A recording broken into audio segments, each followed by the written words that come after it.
हिंदू धर्म में ऐसे कई रहस्यमयी जगहों के बारे में बताया गया है जिनका निर्माण कुछ अलग ही ढंग से किया गया है। लेकिन आज जिस जगह के बारे में आपको बताने जा रहे हैं, जिसके बारे में सुनकर आप शायद हैरान हो जाएं और यकीन भी ना करें, तो आइए बताते हैं आपको इस जगह के बारे में। हम बात कर रहे हैं रामायण काल के एक प्रसिद्ध पर्वत की। बता दें कि इस पर्वत का रामायण में कई बार जिक्र किया गया है। इसका नाम ऋष्यमुख पर्वत है। पर्वत के इस नाम से संबंधित एक रोचन कथा का वर्णन मिलता है। पौराणिक कथाओं के मुताबिक जब रावण का अत्याचार बहुत बढ़ गया था, बहुत से आर्षि उससे डरकर एक साथ एक पर्वत पर जाकर रहने लगे। कहते हैं ये भी आर्षि यहाँ मौन होकर रावण का विरोध कर रहे थे।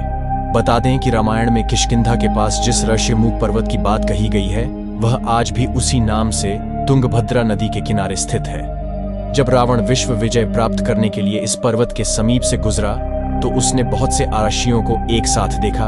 तो उसने उनके इकट्ठे होने का कारण पूछा तो राक्षसों ने उसे बताया, महाराज आपके द्वारा सताए हुए आर्षि मूक यानी मौन होकर यहाँ आपका विरोध कर रहे हैं। ये सुनकर रावण को क्रोध आ गया और उसने एक एक करके सारे आर्षियों को मार डाला। कहा जाता है कि उन्हीं के अस्थि अवशेषों से यहाँ पहाड़ बन गया। तभी से इस पर्वत को ऋष्यमुख पर्वत के नाम से जाना जाने लगा। बता दें, पौराणिक ग्रंथों में इससे जुड़ी एक जानकारी मिलती है। रामायण के अनुसार ऋष्यमुख पर्वत में आर्षि मतंग का आश्रम था। बाली ने दुंदुभि असुर का वध करके दोनों हाथों से उनका मृत शरीर एक ही झटके में 1 योजन दूर फेंक दिया था। हवा में उड़ते हुए मृत दुंदुभि के मुंह से रक्तस्राव हो रहा था, जिसकी कुछ बूंदें मतंग ऋषि के आश्रम पर भी पड़ गई थी। मतंग यह जानने के लिए कि यह किसने किया है, अपने आश्रम से बाहर निकले। उन्होंने अपने दिव्य तप से सारा हाल जान लिया और जब उन्हें पता चला कि यह बाली ने किया है तो उन्होंने उसे शाप दे डाला कि अगर वह कभी भी ऋष्यमुख पर्वत के 1 योजन के पास भी आएगा तो अपने प्राणों खो बैठेगा। कहते हैं इस बात के बारे में बाली के छोटे भाई सुग्रीव को पता था। इसी कारण से जब बाली ने सुग्रीव को देश निकाला दिया तो उसने बाली से बचने के लिए अपने अनुयायियों के साथ ऋष्यमुख पर्वत में जाकर शरण ली। कर्नाटक के हम्पी नगर के निकट अनेकोंडी ग्राम है। वहां एक पर्वत है अंजनाद्रि।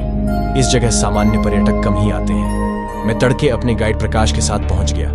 तब पता चला कि हम जल्दी पहुंच गए हैं। पर्वत की चढ़ाई 8 बजे ही शुरू होने का नियम है, इसलिए फाटक बंद था। श्रद्धालुओं की सहूलियत की खातिर पर्वत पर चढ़ाई के लिए सीढ़ियां बनी हैं, कुल 527 सीढ़ियां। फाटक खुलने पर हमने आनन फानन चढ़ाई तो शुरू कर दी, लेकिन 150 सीढ़ियां चढ़ने के बाद सांस लगी फूलने।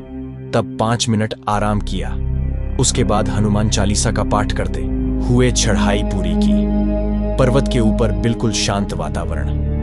एक छोटे से मंदिर में माता अंजना और उनकी गोद में बाल हनुमान की प्रतिमा प्रतिष्ठित है। इसके पास एक और मंदिर है, राम को समर्पित। मान्यता है कि हनुमान का जन्म अंजनाद्रि पर्वत पर हुआ था। राम कथाओं में जिस किष्किंधा नगरी का नाम आता है वह इसी हम्पी का प्राचीन नाम है।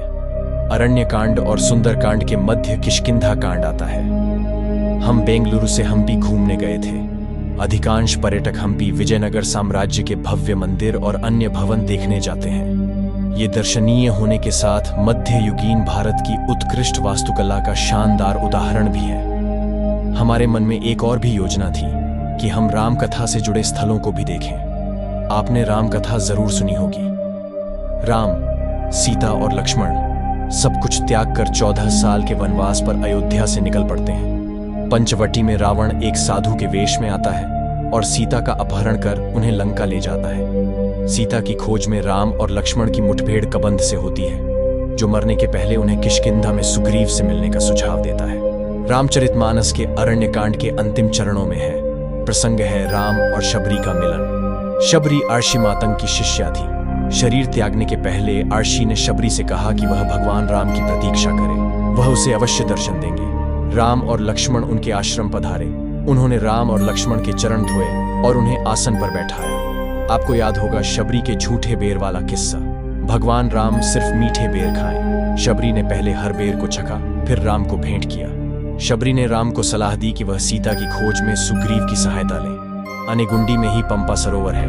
कहते हैं पहले यह बहुत बड़ा था, अब छोटे से तालाब में बदल गया है। ये एक घाटी में है, इसके चारों ओर पहाड़ियां हैं। पंपा सरोवर के बगल में शबरी की गुफा है, जहां उन्होंने राम की प्रतीक्षा में अपना समय बिताया था। उस गुफा से निकली एक सुरंग मातंग पहाड़ी तक जाती है। इसी पहाड़ी पर आर्षि मातंग का आश्रम था। शबरी की गुफा के बगल में एक और गुफा है जहां पर शबरी ने राम लक्ष्मण को बिठाकर बेर खिलाए थे। यहाँ 2 जोड़ी पद चिन्ह हैं जो राम और लक्ष्मण के बताए जाते हैं। अब हम यहाँ तक आ ही गए थे तो बेर खाए बगैर कैसे जा सकते थे। दिसंबर में बेर का मौसम तो होता ही है। सरोवर के आसपास बेर के कुछ पेड़ भी हैं। हमने जमकर बेर खाए। सोच रहा था कि शायद ये उन्हीं वृक्षों के वंशज होंगे जिनके बेर शबरी ने राम को खिलाए।